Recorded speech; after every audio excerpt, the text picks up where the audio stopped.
হয়েছে একজন শিক্ষার্থীর সঙ্গে। যমুনা টিভিতে রাজনীতি নামের একটি টকশো হয় নিয়মিত। উপস্থাপিকা রোকসানা আঞ্জুমান নিকোল 2024 সালের 1 আগস্ট টকশোর শুরুতেই বিশেষ একটি মুহূর্তের অবতারণা ঘটিয়ে চমকে দেন সবাইকে। অনুষ্ঠানে আমন্ত্রিত অতিথি হিসেবে ছিলেন আওয়ামী লীগের এমপি শাহাদাত আকবর চৌধুরী এবং বিএনপি নেতা ব্যারিস্টার রুমিন ফারহানা। আপনাদের দুজনের কাছে প্রশ্ন, তবে পানি লাগবে কিনা? পানির বোতল কিন্তু আছে। অনুষ্ঠানের শুরুতেই আকস্মিকভাবে শাহাদাত আকবরকে বলেন পানি লাগবে কিনা, পানির বোতল কিন্তু আছে। কিছুটা হতভম্ব শাহাদাত চৌধুরী ডায়াসের নিচের দিকে তাকিয়ে বলেন পানি আছে। পানি লাগবে, পানি আছে। এরপর শুরু হয় নিকোলের আবেগময় টানা সংলাপ। একটি পানির বোতল হাতে উঁচিয়ে তিনি দ্রুত গতিতে বলতে থাকেন, হ্যাঁ এরকম একটা বোতল আছে এবং আমাদের জন্য অনেকগুলো পানির বোতল রেখে দিয়েছে, সেই পানি এখানেও আছে। এরপর ধরে আসে তার কণ্ঠ।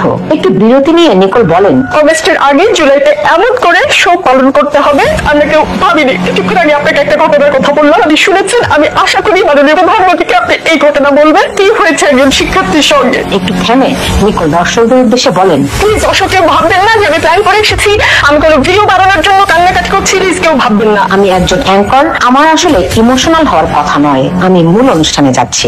আগস্টের 1 তারিখে নিকোলের এই আবেগ মুহূর্তটি ভাইরাল হয়। শেখ হাসিনা সরকারের বিরুদ্ধে বিভিন্ন পক্ষ ছোট ভিডিও ক্লিপ আকারে এটি ছড়িয়ে দেয় বিভিন্ন ফেসবুক গ্রুপে। নিকোলকে দেয়া হয় কুইন উপাধি। তবে এরপর গত 11 মাসে দেশ জুড়ে নির্মম হত্যা, ধর্ষণ, নিপীড়নের কোনো একটি ঘটনাতেও নিকোলের চোখে আর পানি দেখা যায়নি। এমনকি হাসনাত আব্দুল্লাহদের মতো মেটিকুলাস ডিজাইনারদের সঙ্গে ঘনিষ্ঠ সম্পর্ক এবং তাদের বিরিয়ানি খাওয়ানোর কথা তিনি নিজের মুখেই জানান একটি টকশোতে। টিমের সাথে কিন্তু হাসনাত বসে চাইনিজ খেয়েছে। অনেকেরই অভিযোগ 2024 সালের জুলাই আগস্টে সরাসরি অ্যাক্টিভিস্টের ভূমিকা নেমেছিল যমুনা টেলিভিশন। আপনারা যদি ব্যর্থ হন, মানে যদি এরকম আশঙ্কা করি, তাহলে এই মানুষগুলোকে কি উত্তর দিলেন, কি জবাব দিলেন? চ্যানেল 24, প্রথম আলো, ডেইলি স্টারের মতো বেশ কিছু প্রথম সারির মিডিয়াও ছিল একই ভূমিকায়। তবে এর ধারাবাহিকতা শুরু হয় আরো অন্তত 2 বছর আগে। 2022 সালের 19 সেপ্টেম্বর যমুনা টেলিভিশনে প্রচারিত একটি প্রতিবেদন নিয়ে রয়েছে রহস্য। শেখ হাসিনা সরকারের বিরুদ্ধে মেটিকুলাস ডিজাইনের গভীর শেকড় সম্পর্কে প্রশ্ন তৈরি করেছে প্রতিবেদনটি। ঢাকা বিশ্ববিদ্যালয়ের দাপ্তরিক কাজ যেমন প্রশাসনিক ভবনে দায়িত্বরতরা বলবেন আগামীকাল আসবে। ঠিক সময় অফিসে পাওয়া যায় না, যেমন গতকাল 9টার টাইম অফিস টাইম, 9:40 গিয়ে দেখে রুমে তারা নেই। ঢাবি প্রশাসনিক ভবনে হয়রানি, লাঞ্চের পর দেখা করেন শিরোনামে প্রতিবেদনটি প্রচারিত হয় 2022 সালের 19 সেপ্টেম্বর, অর্থাৎ 2024 সালের 5 আগস্টের প্রায় 2 বছর আগে। ইউটিউবে আপলোড করা ভিডিওটির ভিউ এখন প্রায় 8.5 লাখ।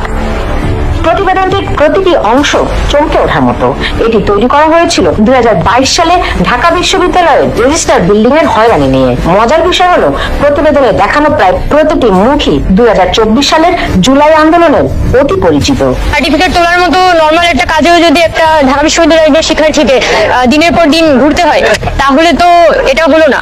প্রতিবেদনে মুখ্য চরিত্র হিসেবে ছিলেন হাসনাত আব্দুল্লাহ। তার আন্দোলনটি নিয়ে প্রতিবেদন করা কোনো অস্বাভাবিক ঘটনা নয়। তবে এতে যাতে ভক্স পপ নেওয়া হয় তাদের প্রায় সবাই ছিলেন একই গ্রুপের সদস্য। রেডিও কিংবা টেলিভিশনে কাজ করা প্রতিটি সাংবাদিক জানেন ভক্স পপ হলো সাধারণ মানুষের কাছ থেকে র্যান্ডমলি নেওয়া মতামত। কিন্তু যমুনা টিভির প্রতিবেদনটি দেখে মনে হবে মতামত দানকারীদের বাছাই করা হয়েছিল আগে থেকেই এবং সবাই ছিলেন একই মতাদর্শের। প্রতিবেদনটি প্রচারের পরপরই তারা সবাই ঢাকা বিশ্ববিদ্যালয়ের শিক্ষার্থীদের কাছে ব্যাপক পরিচিত মুখ হয়ে ওঠেন। প্রতিবেদনে হাসনাত আব্দুল্লাহ ছাড়াও কথা বলেন উমামা ফাতেমা, সার্জিস আলম, মহিউদ্দিন রনির মতো মোট 5 জন। এদের প্রায় প্রত্যেকেই জুলাই আগস্ট আন্দোলনে একদম সামনের সারিতে ছিলেন। ফলে 2024 সালের অনেক আগে থেকেই সুপরিকল্পিতভাবে নেতৃত্ব বাছাই এবং মিডিয়ার সহযোগিতায় জনপ্রিয় ইস্যুতে তাদের সামনে আনার মেটিকুলাস ডিজাইন শুরু হয়েছিল বলে অনেকের সন্দেহ।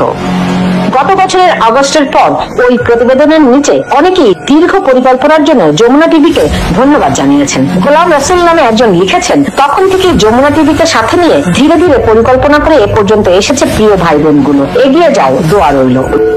যমুনা টেলিভিশনের প্রতিবেদনটির ঠিক 2 মাস আগে মহিউদ্দিন রনিকে নিয়ে তৈরি করা হয় আরেকটি মিডিয়া হাইপ। অভিযোগ রয়েছে ট্রেনের টিকিট ইস্যুতে কমলাপুর রেল স্টেশনে রনির প্রতিবাদ নিয়ে দিনের পর দিন প্রতিবেদন করার নেতৃত্ব দেয় প্রথম আলো প্রয়োজনে আমার শরীরে আমি পেট্রোল দিয়ে আগুন জ্বালিয়ে দিয়ে পুরে ছাই হয়েছে, এইখানে মাটির সাথে মিশে যাবো, তারপরে এই দেখছি আমি কোথাও যাবো না। সমস্যার সমাধান যেহেতু এখানে সমস্যার সমাধান প্রয়োজন, এখানে সমস্যার সমাধান করে আমি যাবো। এভাবে কয়েকদিনের মধ্যেই দেশ জুড়ে সুপরিচিত হয়ে ওঠেন তিনি। মজার বিষয় হলো রনির কিছুদিনের চটকদার আন্দোলনে ট্রেনের টিকিটের কালোবাজারি দূর হয়নি, এমনকি এখনো তা চলছে পুরো দামে। তবে 2022 সালে রনি ব্যাপক মিডিয়া কভারেজের মাধ্যমে রাতারাতি তারকা বনে যায়। জয় বাংলা, বাংলার জয় হবে হবে হবে হবে নিশ্চয়। শেখ হাসিনা সরকারের পতনের পেছনে দেশের প্রথম সারির অনেক মিডিয়ার ভূমিকা দিনে দিনে পরিষ্কার হয়ে উঠছে। প্রতিষ্ঠানগুলোর কর্মীরাই প্রকাশ্যে এমন দাবি করছেন। ডক্টর ইউনূস ক্ষমতায় আসার 1 মাসের মধ্যে বিভিন্ন সংবাদপত্রের 20 জন সম্পাদক যমুনায় যান। ডক্টর ইউনূস যাতে 2 থেকে 3 বছর ক্ষমতায় থেকে যান সে অনুরোধ জানাতে সবাই মিলে একসঙ্গে যান সেখানে। আবার সাংবাদিকদের রাষ্ট্র ক্ষমতার তাবেদারি না করার দাবিতে দীর্ঘদিন ধরে সোচ্চার ডেইলি স্টার সম্পাদক এখন তার পত্রিকাতেই জানাচ্ছেন ডক্টর ইউনূসের প্রতি তার সমর্থন। পদত্যাগ করবেন না প্লিজ শিরোনামে লিখেছেন কলাম। মাহফুজ আনাম 2022 সালের 4 জুন এক কলামে প্রধানমন্ত্রী শেখ হাসিনারও ভূয়সী প্রশংসা করেছিলেন। সে সময় তিনি লেখেন, প্রধানমন্ত্রী শেখ হাসিনা ভারতের সঙ্গে আমাদের সম্পর্ককে একটা নতুন উচ্চতায় নিয়ে যাওয়ার প্রশংসনীয় কাজটি করেছেন এবং একই সঙ্গে বিভিন্ন গুরুত্বপূর্ণ খাতে চীনের বিনিয়োগকেও স্বাগত জানিয়েছেন। এই নীতি আমাদের ব্যাপকভাবে উপকার করেছে। বাংলাদেশে অবাধ ও নিরপেক্ষ নির্বাচন অনুষ্ঠিত হয়েছে কিনা সেটা যুক্তরাষ্ট্র কিভাবে বিচার করবে তেমন কড়া প্রশ্নও ছুড়েছিলেন মাহফুজ আনাম। শেখ হাসিনা সরকারের পতনের পর অবশ্য মাহফুজ আনাম সাবেক আমলের বিরুদ্ধে কথা বলছেন নিয়মিত। নিজের কার্যালয়ে ঘটা করে পালন করেছেন জুলাই আন্দোলনের স্মৃতি, তুলে ধরছেন জুলাই আন্দোলনে তার প্রতিষ্ঠানের বিভিন্ন ভূমিকা। ডক্টর ইউনূস আছেন, পদ্মা সেতু আছে, শুধু টুপ করে ফেলে দেওয়ার মানুষটা নাই। এই টুপ করে টুপ টুপ শব্দটা পালিয়ে যাওয়া শেখ হাসিনার খুবই প্রিয় একটি শব্দ। সরকার পরিবর্তনের পর ডেইলি স্টারের অন্তত 2 জন সাংবাদিক পুরস্কার হিসেবে সরকারি উচ্চ পদে নিয়োগ পেয়েছেন। তাদের মধ্যে বাংলা বিভাগের গোলাম মুর্তজা হয়েছেন ওয়াশিংটন দূতাবাসের প্রেস মিনিস্টার। তিনি শেখ হাসিনা সরকারের আমলে দিনের পর দিন ডেইলি স্টার কার্যালয় থেকে নিজের ডিজিটাল কন্টেন্ট তৈরি করেছেন। তার প্রায় সবগুলোই ছিল আওয়ামী লীগ সরকারের বিরুদ্ধে তীব্র বিষোদগান, অথচ তিনি এখন আওয়ামী লীগ সরকারের সময় বাক স্বাধীনতা না থাকার দাবি করছেন। এমনকি 5 আগস্টকে বিপ্লব দাবি করে বিরোধী সবাইকে নির্মূলের পক্ষে বক্তব্য দিয়ে হয়েছেন চরম সমালোচিত। একটি টক শোতে তিনি বলেন, যুদ্ধে আপনি পরাজিত হলে মারা যাবেন, আর যদি আপনি বিজয়ী হন তাহলে আপনাকে পরাজিতদের ধ্বংস করতে হবে। আপনি পরাজিতকে রাখবেন, আপনিও থাকবেন, এর নাম অভ্যুত্থান নয়। গোলাম মুর্তজা এখন সরকারি চাকরি করলেও ফেসবুকে রেখে দিয়েছেন সাংবাদিক পরিচয়। মজার বিষয় হলো ফেসবুক ভারতে তিনি 2024 সালের 3রা এপ্রিল প্রেস মিনিস্টার হিসেবে নিয়োগ পাওয়ার তথ্য দিয়ে রেখেছেন। তবে তার দাবি সত্যি হলে আওয়ামী লীগ সরকারের সময়ই ওয়াশিংটন দূতাবাসে নিয়োগ পান গোলাম মুর্তজা। প্রশ্ন হলো এই মিথ্যা তথ্য তিনি কেন দিচ্ছেন ফেসবুকে? দেশের ভেতরের মিডিয়ার পাশাপাশি বিদেশে অবস্থান করা অনেক প্রখ্যাত সাংবাদিকও মেটিকুলাস ডিজাইনে যোগ দিয়েছিলেন বলে অভিযোগ আছে। প্রবাসী সাংবাদিক খালেদ মহিউদ্দিন গত বছরের ডিসেম্বরে ফেসবুকে পোস্ট দিয়ে সরকার উৎখাতের বিষয়টি আগেই জানতেন বলে স্বীকার করে নেন।